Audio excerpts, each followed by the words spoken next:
I think today is probably one of the most powerful podcasts that I've ever had. Like a group of investors, we used to enter that. Then market of JVC was I think he single-handedly changed the price per square foot of JVC. What red flags should a new investor in Dubai real estate be aware of that they mostly overlook? Any red flags? See, first of all, you have to look at the background of a developer because So I was one of them, and this is why we choose Furshan, and Indians accepted it well. And at the same time, How do you balance commercial viability with architectural design? I think that's also a big question most people have because everyone's trying to like maximize their profits. How do you balance that? see, the major balance comes through your experience. Ah. So, a lot of developers that I see, I just want to add in that, Samir Bhai here is well informed than half of the developers that I've met. I think everyone in 3-4 Dubai, I'll tell people, every single real estate guru in Dubai, I don't think anyone has even 50 to 60% of the knowledge that you have. Like, Exactly. there is nobody I've met. 50. I worked with the biggest agencies, biggest developers. No, hands down. but don't forget the number of experiments, the number of failures all along the way. You've been a friend of mine all throughout. It's been I was, amazing. the first time I met him, I was blown away by his knowledge. Yes, yes. Because for me as a developer to come from India and get my knowledge took me good 3-4 years just to get my numbers right. And so I know what is the hard. And I see a lot of developers who've done 2 projects, 3 projects, 5 projects. They don't know these numbers. And he was blowing my mind, and I was like, "How many projects you have done?" And he's like, 0. I mean, I've not been in development expertise. I've I been own involved many in a lot of. lands. No, but actually, he's right. It's so unfortunate. So many new developers approach me. So many people who want to become developers, whether it be agents, brokers, first-time investors, etc. And 95% of the time, my advice to them is do not get into development. Yeah. Do not. For a simple reason, like I mentioned to you in the beginning, that a premium developers slash an established developer sells at a price. New developers selling price would be 30% lower. How will he compete? How will he survive? And then when you do one project, where's the economy of scale? There are no economies of scale. And then furthermore, how will you create an infrastructure? And a big developer would take a week's time to sell out a medium-sized project, whereas a small developer would take 6 months. Correct. You just can't compete. can't. There's no money to be made. Especially now, there are 2 new challenges emerging. Like I mentioned before, one challenge is the land prices going up, which is a very important component in the cost of construction, cost of project rather. And the second component is cost of construction also is going up. Nobody talks about this, but in my opinion, already the cost of construction has gone up by 15%, 10 to 15% in the last 12 to 18 months. True. And this continues to happen because, come on, end of the day, it's demand and supply. Of course. And for many years, contractors have not made a lot of money. True.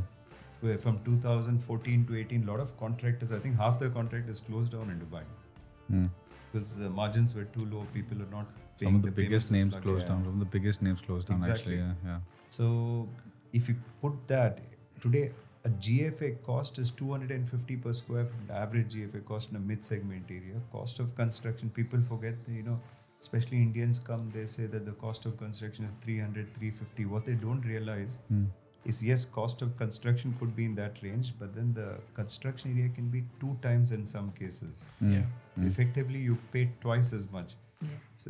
So there are no margins to be made for an It's tough. That's why I said commercial viability, because you have to maintain, because the demand is to maintain those designs as well, the architectural designs, and then how will you balance the commercial viability? It's tough. It's not easy, especially if you're trying to build a legacy in Dubai. See, exactly. That was one of the expertise we had. So we do the construction completely in-house back in India. Okay. So we only do our projects. At any given point of time, I have good 3,000, 4,000 labor workforce readily available with me at site. So back in India. So we are providing as a developer a lot of comfort for the contractor as well in terms of, because labor manpower requirement today in Dubai is a serious challenge. which is why the construction has easily gone up to, like Samir Bhai rightly said, about 10 to 15%. So we provided almost good 250, 300 labels for our own contractor, which also gives us a lot of, value engineering in my project as well. So we exactly knew what is the cost for us to build pristine today, in today's time, considering all the dynamics. And then when you have this, you can commercially make it very viable. But people fail when they don't know what is the cost of getting this building done. I see a lot of developers who, when I look at the feasibility, their numbers are 2 years backdated, 3 years backdated, and they're still following the same. They don't see the change in dynamics that have happened recently. I mean, the demand is so much, the labor manpower for especially is struggling to catch up with the contracting happening across Dubai. And this has spiked the prices because it's become an expensive process. So when developers fail here, this creates a lot of commercial viability issues. In our case, which is defeated. So what are the next areas you're targeting after Furjan? Inshallah, we have a lot of plans for Dubai in various areas. But to start with, in next 3 months, we're gonna come with 3 projects in DLRC. That's fantastic. That's next area I'm targeting. That is with collaboration with Samir Bhai. I can tell you one thing. Okay. Product wise, it's gonna be a state of an art because we have a Spanish based architect doing all the facade detailing. And one of the best names you'll hear in the industry here in consultant doing all the architectural. Right. Okay. So we together are creating a very niche product, something copper based facade design, brass based facade design, which is gonna defeat the lot of monotony developers are taking these days with the elevation. I hope you understand. So we're gonna beat that. Right. We're gonna give today I see Dubai is asking for a change. Right. I think we're gonna fill in that gap as a change in terms of breaking the monotony. Right. And combined with an aggressive payment plan for a lot of investors to come and work, we're gonna give hybrid. It's gonna create a new kind of product in DLRC. Just yesterday I was talking to world very famous architect from Australia. He's Slovakian from Australia. He's written multiple books on architecture. His brother is has won awards for photography. So he was telling the same thing. He's like, Dubai, the architecture is so boring now. And everything's the same white, beige. Everything is the same.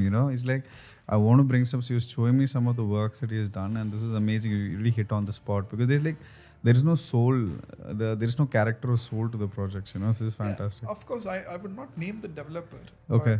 One prominent developer came out with this elevation, which was something new to Dubai 3 years, 4 years, and then everyone followed him. Okay. Every new developer. I hope you know who you're getting. I got it. Okay. So more or less, it's what's happening. They're using AI just to remove the developer name and everything looks the same. True. It's happening. It's such a copy paste. Of course, it's something new, but you can't just be reporting. It's something like. So we are breaking that monotony. Right. So we are making. When we approach designing, we involve. Right. And my designing number one is functionality. Now to just make a point on, these are not just statement across the podcast we are doing. I'll just take a small instant. So we've done one of the tallest towers to Bangalore. Okay. It is 5 different towers at different heights. One is 27, other is 33, one more is 36, and 2 more are 42. All towers amalgamate into each other, creating one single superstructure. So aesthetically, it's one of the most futuristic looking building. Okay. But for me, the number one was functionality. Okay. So maybe let's say I'm a buyer.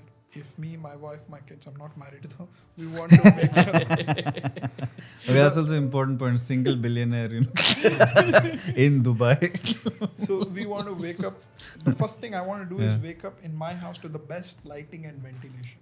That's very important. So we created the tower in such a way that all the units in that tower were corner units.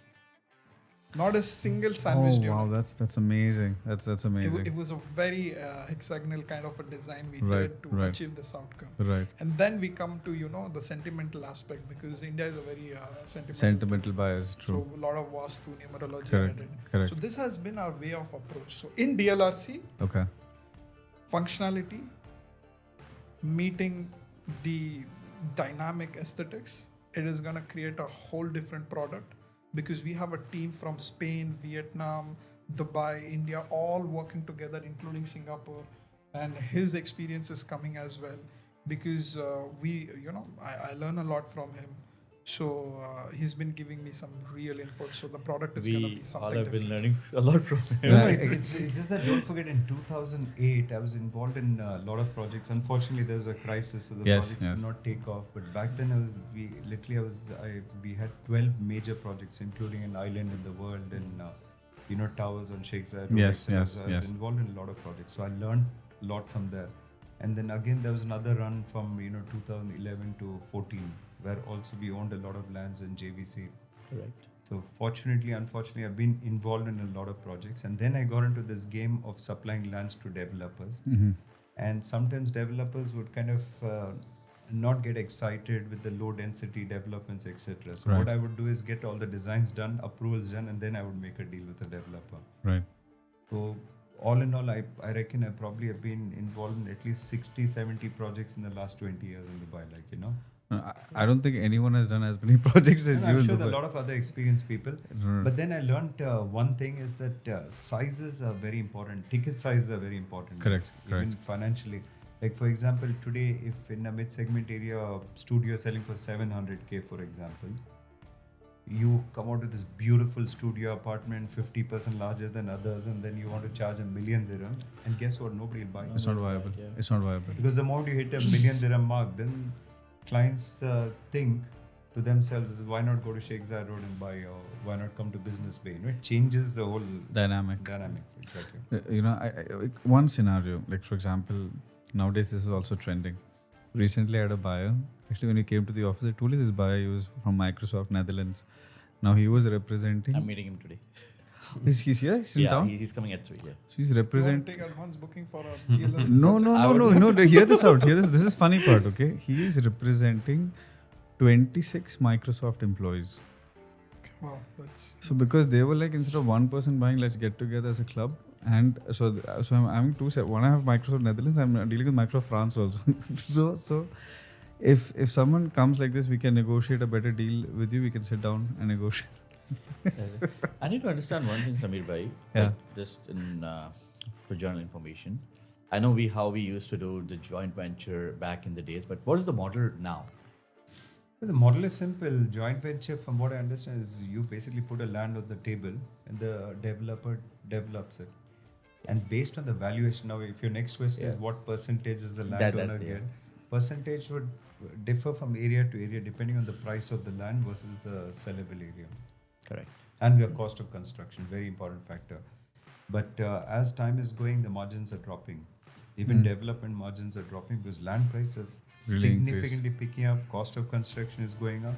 Selling prices have been going up, but not not in to- the same it's ratio. to the same proportion.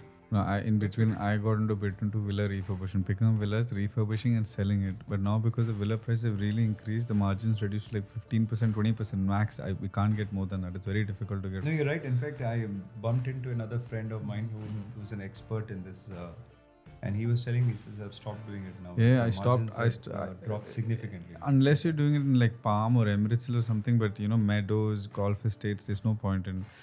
Coming back to, so in DLRC, are you planning to continue the same payment plan, 30, 70, 60? Yes, so we're gonna have 60-40. That is 60 during construction and handover, and 40 post handover across 3 years Okay. for majority of the units. That is mostly studios. So investor driven customers can go for this. Okay. And for the end users, 30. which is who would likely prefer a 1 bed, 2 bed, we have 30-70. So it's gonna be a hybrid of both of these. That's very good. What are the areas for 1 bedroom, 2 bedroom? Like See, tentatively, we're gonna be the studios are gonna be around 400 to 480 square feet. same with the plunge pool. Yes. Perfect. and one beds are going to be around 800 to 850 square feet, and two beds around 1100. Okay. And what Makes sense, prices are we looking at approximately? In the coming while, we are going to make that announcement. Okay. Okay, that's fine. But I'm gonna make this statement that we're gonna be giving you the best product, hands down. Let's come back to my podcast after we launch, Okay. and we're gonna do statistically analysis if my statement was right or wrong. So we're Okay. gonna have the best product and the most competitive price. That I can promise. Do we have anything to offer? Let's say if we are getting like I'm traveling to London this month. So if we have any investor for the launch, do we have any good offer for those investors, for the bulk investors? Yes, if there are bulk investors, we do have offers, but we don't have anything specifically fixed. But in Pristine and Furjan, we have accommodated, like for example, we had 5 friends from Germany All right. that picked up on the same floor next to each other. Okay. So these people came and really approached us, and we did a good deal for them. Today they are very happy because now the construction has started. They're looking to flip their unit, and they're getting offers easily in just a matter of 2 months. Okay. They're getting about good 10-15% higher. No, Furjan is unbelievable. The rentals in Furjan, I'm shocked. Samibhai, do you know this? That one bed in Furjan are going at 85, 90,000, 95,000 to rent in Furjan. The location is good. No, but just it's unbelievable. The understand the rents have gone concept here. crazy high in Furjan. Guys, there's a very strong rumor in the market. Yeah. I hope that's kind of true, and it does happen. That a very large corporation of US is moving its headquarters from the US to Jebel Ali, Dubai. That's going to change the whole market. Potentially dynamics. 40,000 of the employees moving simultaneously. See, BlackRock moved. This itself is one of the biggest news ever. Like BlackRock moving. Yeah. Elon Musk plans to invest. Lakshmi Mittal is pro Dubai. Lakshmi Mittal is moving from UK to Dubai. That's the speculation that he's moving. And Tata bought a house, 500 million in Asora Bay. I mean, these are the strongest. See, These are the biggest indicators, the biggest names in the market. I don't know what else people want. Like, BlackRock, Lakshmi Mittal, Tata. Like now, and still people question the market. That's the funny part. No, Furjan has always had that advantage of its close proximity with Jebel Ali. But think about this. Right. Every time for the last, let's say, 15 years, every time you drove past Sheikh Zayed Road, from 6 p.m. or 5 p.m. onwards, there's a lot of traffic. Have Correct. you wondered why? Where is traffic coming from? Jebel Ali. Traffic is this way. Exactly. So majority of traffic is coming from From Jebel. Jebel Ali. Mm. Like the other day, someone was asking me that, where's the traffic from? I said, after working hours, if you see it's like before the Mall of Emirates, you just start. And where is it coming from? It's all Jebel Ali. Because we don't have any business headquarters in Marina like we have, but Marina is a tourist destination. It's all Jebel No, but Ali. and that entire this Jebel Ali, then there is Dubai Aviation City, Maktoum Airport, DIP, DIC, all that is in the That's south of the Dubai. Yeah, south of That's the the whole south, that yeah. Yeah, stretch, that's the the south whole of stretch, Dubai, is where most of the industries, some of the biggest headquarters are all in that south. Absolutely, The DWC, absolutely. DWC is Nestle, again biggest names you'll find.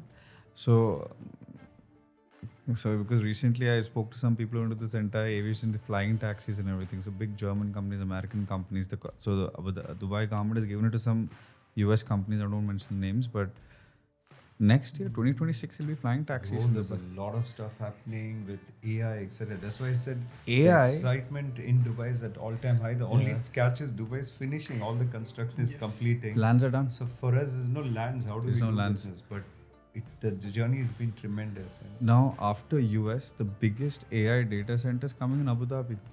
Biggest in the world. It's the biggest solar. So this I got. So I'm getting from different investors different information. There was this big. No, hands down, AI is the future. And, AI is the future. Those people who do not catch up with the trends, Right. they'll be doomed. So, that's where everyone should look at. That's why, even in DLRC, we have AI integrated as well in our projects. Because more details I will be giving you. AI, at the this is launch. actually very important because I think some of the biggest factors right now is the project sustainable? Is it smart homes? will crypto be accepted? These are some of the top questions. By Do the you way, accept do crypto? you accept crypto? You know, these are few questions. Can I you? can answer that. We accept any form of currency.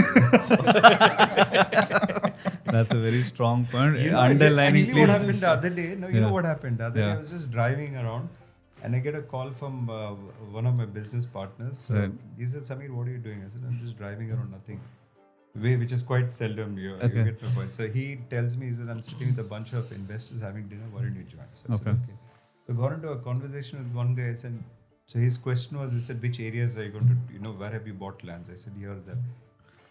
He said, "Samir, you know what? I'm interested in buying, but I don't have cash." I said, "Okay, then what do you have?"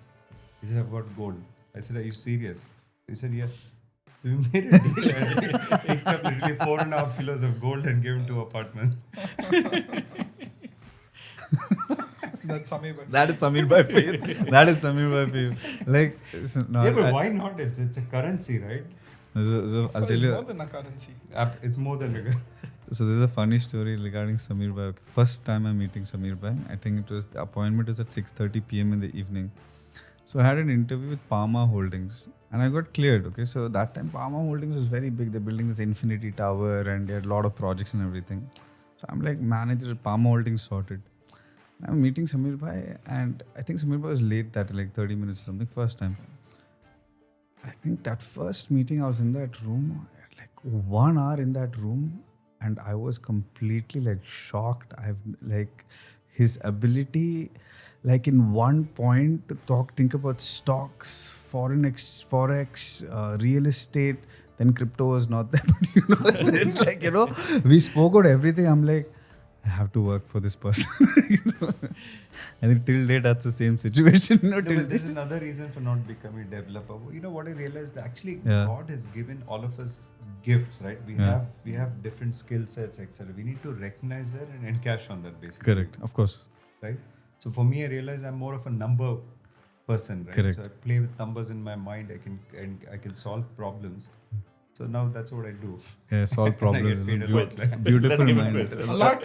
It's a very mediocre word. A lot.